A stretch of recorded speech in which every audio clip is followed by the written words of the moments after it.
Hi, this is Shiny Iron, Assistant Professor from Computer Science and Engineering Department, School of Engineering. Today's topic is Dynamic Memory Allocation. First of all, we have two types of memory allocation: static allocation and dynamic allocation.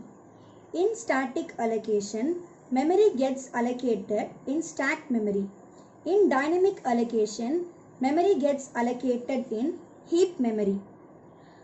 Both stack and heap are stored in computers in RAM.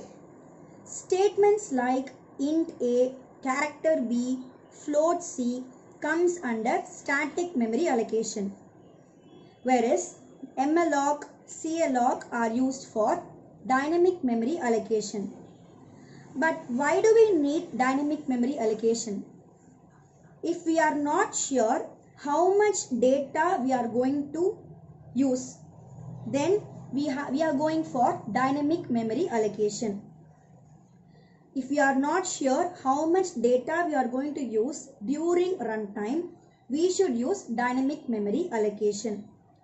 Dynamic memory allocation can be done using two inbuilt functions, namely malloc and calloc. These functions are declared in stdlib.h, which is a standard header library file. To use malloc in our function, we have to use stdlib.h header file. In this program, the first statement is the declaration of integer pointer. As you can see, this statement is a static memory allocation. So, in stack, memory of computer, memory gets allocated for pointer variable. 2048 is the address of the pointer variable. Next comes our dynamic memory allocation statement. malloc takes one argument as input, which is the size of the memory to be allocated. For example, pointer is equal to malloc of 10, which means it will allocate 10 bytes of memory in heap and returns the base address to the pointer. Let's take this statement for example. As we know, the size of the int is 4.